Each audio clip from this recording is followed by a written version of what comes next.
देखिए अपना जो फर्स्ट यूनिट का फर्स्ट चैप्टर है उसका नाम है जीव जगत। ठीक है, क्या नाम है? जीव जगत है, इंग्लिश में बोलते हैं द लिविंग वर्ल्ड। ठीक, तो जीव जगत का पहला क्वेश्चन है अपना कौन सा? सजीव किसे कहते हैं? सजीवों को किन्हीं 5 लक्षणों को समझाओ। ठीक है ना, सजीव किसे कहते हैं? जो जीवित होते हैं या जिनमें जैविक क्रियाएं पाई जाती हैं उन्हें हम क्या बोलते हैं? सजीव कहते हैं। ठीक है, सजीव किन्हें कहते हैं? वे वस्तुएं जिनमें जीवन होता है या जिनमें जैविक क्रियाएं जैसे चलन, गति, पोषण, श्वसन, वृद्धि, उत्तेजनशीलता तथा जनन आदि होती है, उन्हें हम क्या बोलते हैं? सजीव या जीवित वस्तुएं कहते हैं। सजीव किन्हें कहते हैं? जिनमें जैविक क्रियाएं या जो सजीव होते हैं, जीवित होते हैं या जिनमें जीवन पाया जाता है। ठीक है ना, वे वस्तुएं जिनमें जीवन होता है या जैविक क्रियाएं जैसे श्वसन, चलन, पाचन, उपचयन, गति आदि क्रियाएं पाई जाती हैं, वो कौन कहलाते हैं? सजीव कहलाते हैं। ठीक है, नेक्स्ट है अब इनकी विशेषताएं बतानी है। सजीवों के लक्षण बताने हैं। कैरेक्टर्स ऑफ लिविंग ऑर्गेनिजम्स, सजीवों के लक्षण बताने हैं। सजीवों के प्रमुख लक्षण निम्न हैं, उनमें से पहला है अपना ग्रोथ या वृद्धि। ठीक है, प्रत्येक जीव में अतिरिक्त वृद्धि का लक्षण पाया जाता है जिसके द्वारा कोई जीव अपने आकार, रूप एवं भार में वृद्धि करता है। उन्होंने कहा प्रत्येक जीव में क्या पाया जाता? अतिरिक्त वृद्धि का गुण पाया जाता है। ठीक है ना, जिसके कारण उसके आकार, रूप एवं वेग, वजन आदि में क्या होता है? परिवर्तन होता है, वृद्धि होती है। उसी को हम क्या बोलते हैं बेटा? ग्रोथ कहते हैं। ठीक है ना, ग्रोथ किसे कहते हैं? जिससे उसके आकार, रूप एवं भार में परिवर्तन होता है, वृद्धि होती है, वो क्या कहलाता है? अपना ग्रोथ कहलाता। 2 विशेषताएं सामने आई कि नहीं आई? तीसरी विशेषता का नाम है अपना श्वसन। इंग्लिश में बोलते हैं इसको रिस्पायरेशन। प्रत्येक जीव में श्वसन क्रिया पाई जाती है जिसमें वह O2 ग्रहण करता है एवं CO2 छोड़ता है। श्वसन की क्रिया में ATP के रूप में ऊर्जा निकलती है जो अनेक जैविक क्रियाओं में उपयोग कर ली जाती है। उन्होंने ये बताया कि श्वसन की क्रिया है क्या? वह क्रिया जिसमें O2 को ग्रहण किया जाता है एवं CO2 को छोड़ा जाता है। O2 को ग्रहण किया जाता है एवं CO2 को छोड़ा जाता है, क्या कहलाता है? श्वसन की क्रिया कहलाती है।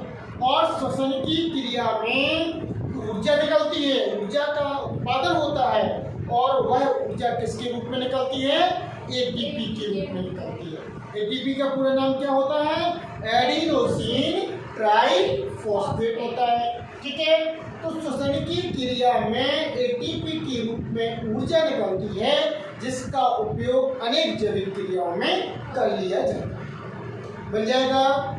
नेक्स्ट हेडिंग है अपनी, नेक्स्ट लक्षण या विशेषता है अपनी प्रजनन, इंग्लिश में बोलते हैं रिप्रोडक्शन।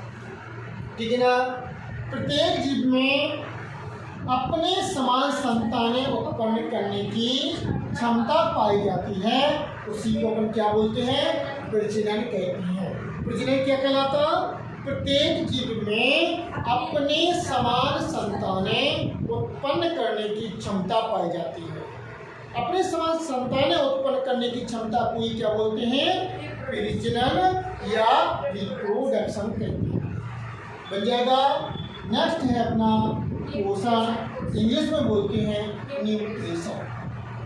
पोषण का अर्थ होता है भोजन को ग्रहण करना।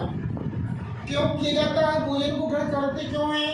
क्योंकि हमें काम करना है, ढेर सारी क्रियाएं करनी है और उन क्रियाओं को करने के लिए मुझे ऊर्जा की जरूरत पड़ती है और उस ऊर्जा को प्राप्त प्राप्त करने के लिए हम क्या करते हैं, भोजन को ग्रहण करते हैं, ठीक है ना। अर्थात भोजन को ग्रहण करना ही क्या कहलाता है बेटा, पोषण कहलाता है। प्रत्येक जीव में पोषण का गुण पाया जाता है, ठीक है ना। पोषण के द्वारा जीव अपनी वृद्धि एवं विकास के लिए आवश्यक ऊर्जा को प्राप्त करते हैं। हमें वृद्धि और विकास करना है तो हमें ऊर्जा की जरूरत पड़ती है, और उस ऊर्जा की जरूरत के लिए क्या करना पड़ता है, भोजन को ग्रहण करते हैं, ठीक है ना। तो प्रत्येक जीव में पोषण का गुण होता है, जिसके द्वारा जीव अपनी वृद्धि और विकास के लिए आवश्यक ऊर्जा को क्या करता है, प्राप्त करता है। आवश्यक ऊर्जा चाहिए है तो उसके लिए क्या करता है, भोजन को ग्रहण करता है।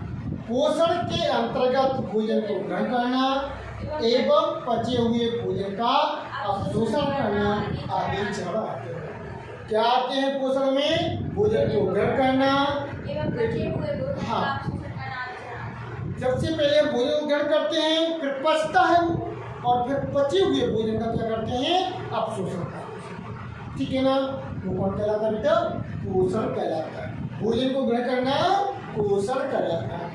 नेक्स्ट हेडिंग है अपनी मूवमेंट एंड गति एवं प्रचलन, मूवमेंट एंड लोकोमोशन, गति एवं प्रचलन।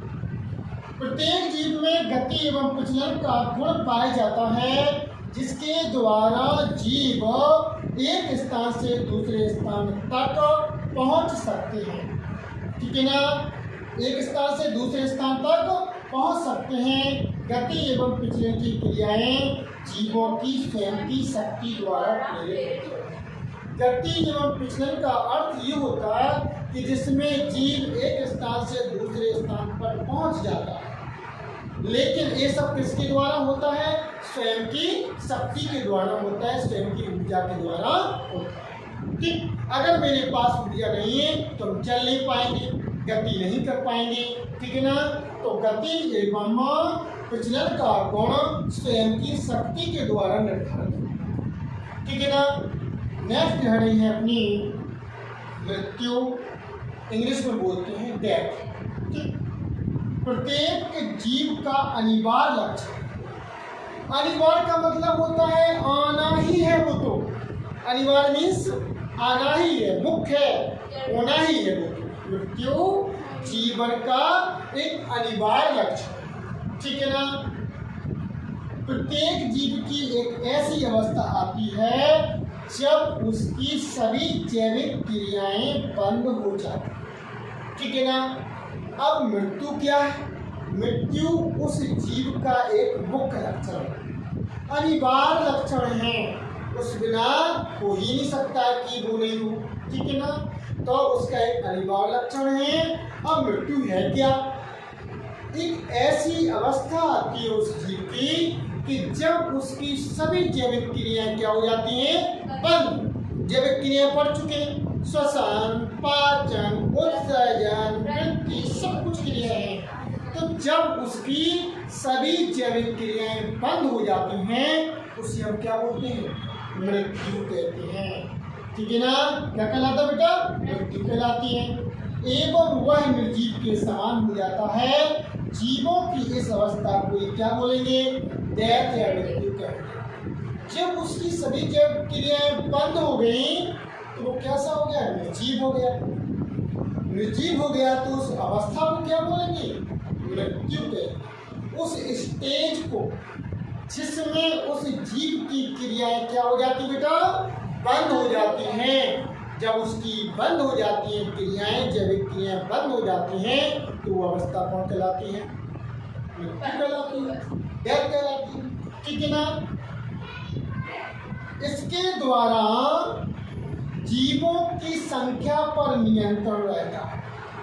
अब देखें ध्यान से, क्या हुआ कि जैसे मान लीजिए जन्म तो होती चली जाती है, होते जा रहे हैं जन्म, तो यदि मान लीजिए मृत्यु नहीं होती तो जीवों की संख्या बहुत ज़्यादा हो जाती, क्या हो जाती, बहुत ज़्यादा।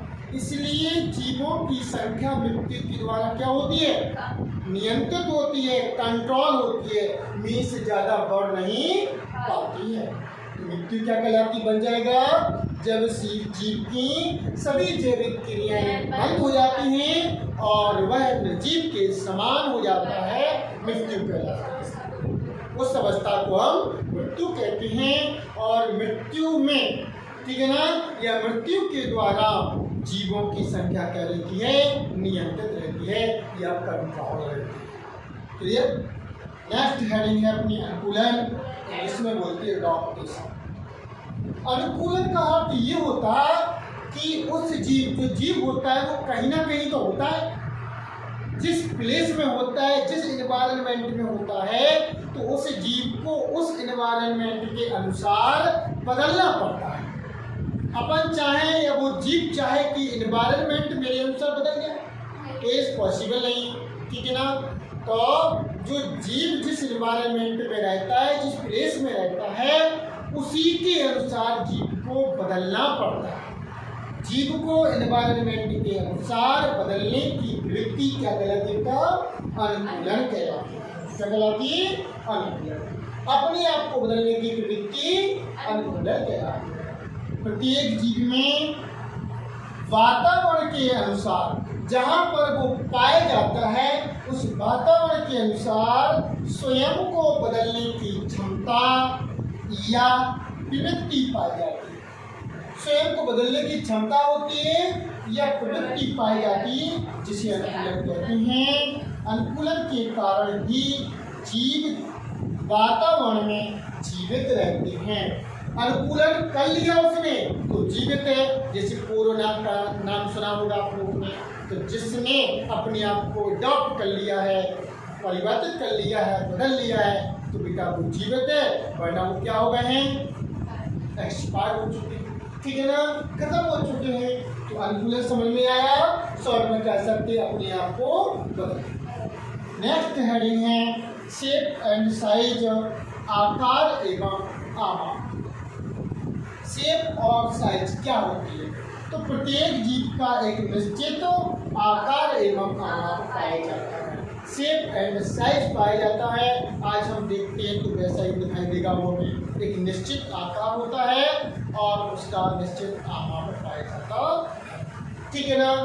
नेक्स्ट होता है हमारा उपापचय, इंग्लिश में बोलते हैं मेटाबॉलिज्म, ठीक है ना। उपापचय किसी कहते हैं?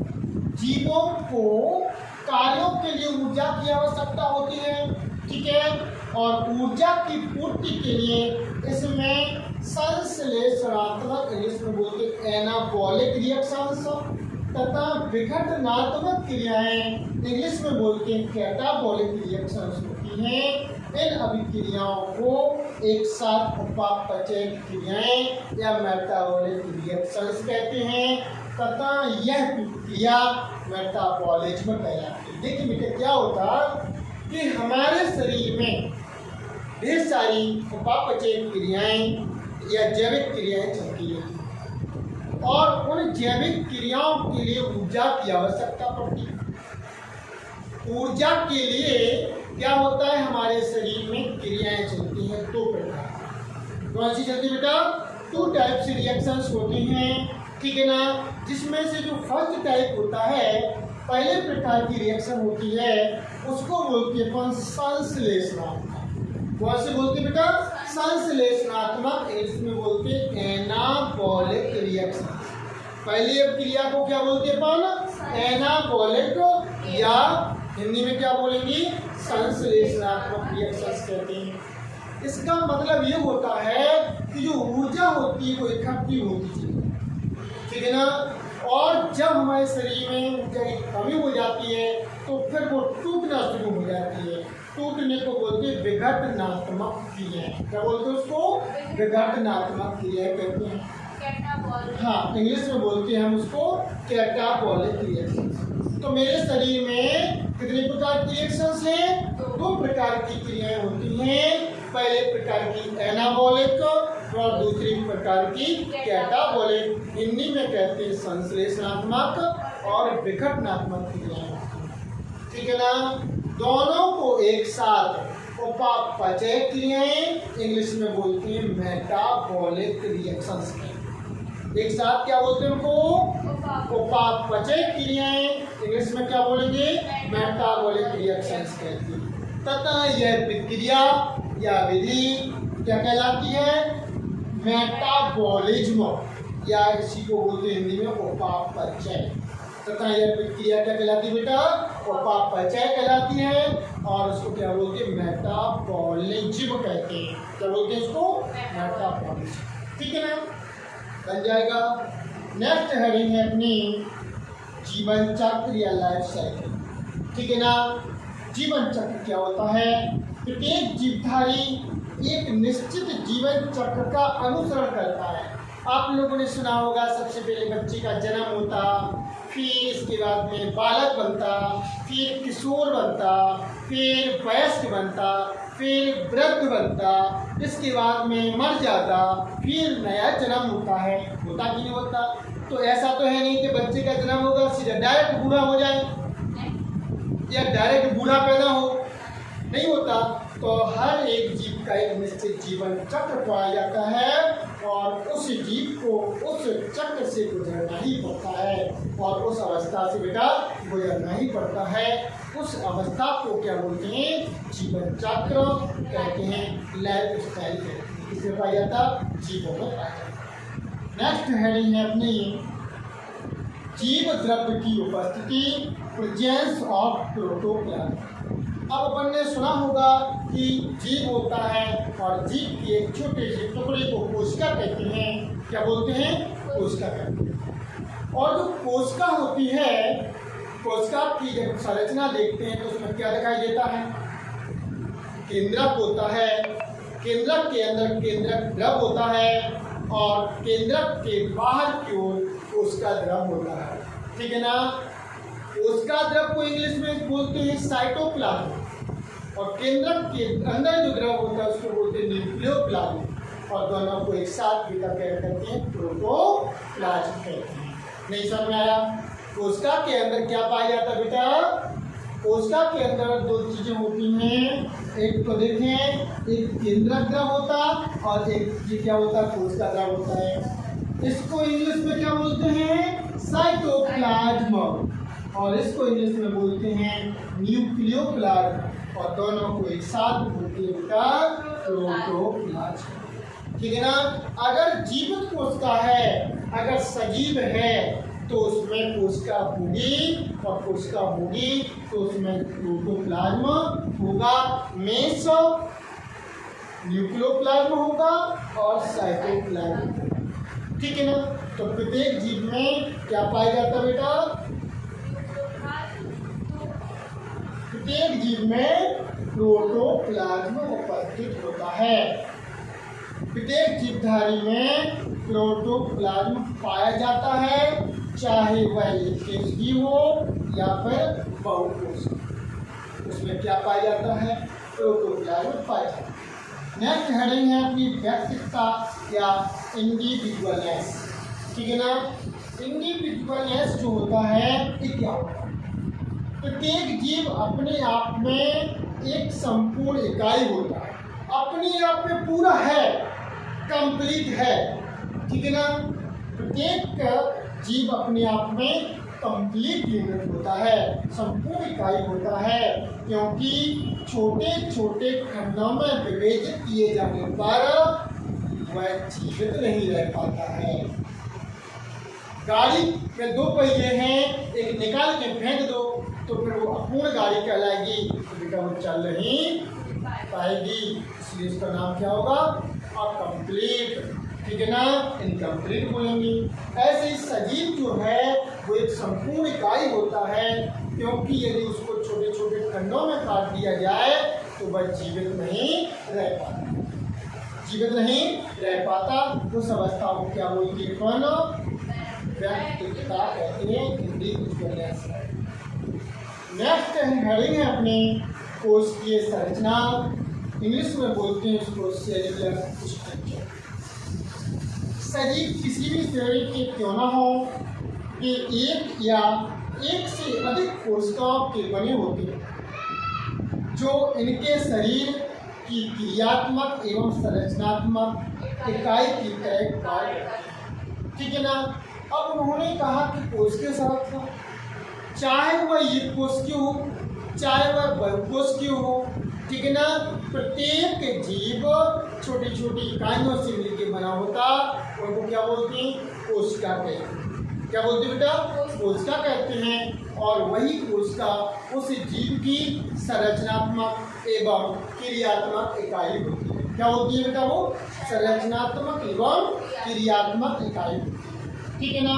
तो कोश की संरचना समझ में आया कि प्रत्येक जीव किससे, कोशिकाओं से मिलकर बना होता है। और कोशिका क्या कहलाती है, संरचनात्मक एवं क्रियात्मक इकाई होती है। नेक्स्ट है संवेदनशीलता, इंग्लिश में बोलते हैं रिस्पॉन्सिवनेस।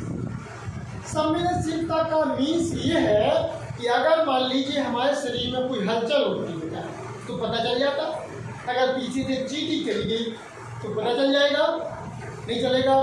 किसी ने चाटा दे दिया पता चल जाएगा, चल जाएगा। उसी को हम संवेदनशीलता कहते हैं। अगर किसी जीव को पकड़ के गर्म पानी में छोड़ दिया तो फिर वो क्या होगा, तड़पता है, ठीक है ना, कोई ना कोई क्रियाएं करता है। वो क्रियाएं कर रहा, इसका मतलब है उसमें क्या पाई जाती है बेटा, संवेदनशीलता पाई जाती है। और जब हम किसी निर्जीव को गर्म पानी में छोड़ देंगे तो क्या वो दौड़ लगाएगा, नहीं लगाएगा। इसी को क्या बोलते हैं, पर संवेदनशीलता कहते हैं, रिस्पॉन्सिवनेस कहते हैं। सजीव बाह्य उद्दीपकों के प्रति, बाह्य उद्दीपक कहलाते बेटा, जैसे मान लीजिए हमें गर्मी लगती है या कोई किसी वायुमंडल में रहते हैं तो हम कोई हलचल करते हैं, ठीक है ना, उसको बोलते हैं बाह्य उद्दीपकों के प्रति संवेदनशील होते हैं। ये उद्दीपकों के प्रति अपनी हाव भाव एवं लक्षणों में परिवर्तन प्रदर्शित करते हैं। जैसा एनवायरनमेंट चेंज होता है तो हमारे शरीर पर आक्रमण होता है, जिसके कारण क्या होता है, वो मानव, वो जीव क्या होते हैं, अपने हाव भाव में क्या करते हैं, परिवर्तन करते हैं। उसको क्या बोलते हैं बेटा, संवेदनशीलता कहते हैं। हाँ, नेक्स्ट होता है अपना उत्सर्जन, उसको इंग्लिश में बोलते हैं अपन एक्सक्रिएशन। उत्सर्जन का मतलब ये होता कि हमारे शरीर में जैविक क्रियाएं चलती हैं और उन जैविक क्रियाओं के द्वारा हमारे शरीर में बेकार पदार्थ बनते हैं, ठीक है ना। तो हमारे शरीर में बने हुए बेकार पदार्थों को बाहर निकालना पड़ता है। कमरे में कचरा पड़ जाता है तो हम उसको झाड़ के बाहर निकालना पड़ता है। तो शरीर में हानिकारक पदार्थों को जो बनते हैं उनको शरीर से बाहर निकाला जाता है। उन हानिकारक पदार्थों को बोलते हैं बेटा उत्सर्जी पदार्थ, क्या बोलते हैं। और उन उत्सर्जी पदार्थों को शरीर से बाहर निकाला जाता है, अर्थात जिन अंगों से निकाला जाता है उन अंगों को बोलते हैं उत्सर्जी अंग। क्या बोलते हैं उनको, उत्सर्जी अंग बोलते हैं। और इन्हीं उत्सर्जी पदार्थों को उत्सर्जी अंगों के द्वारा शरीर से बाहर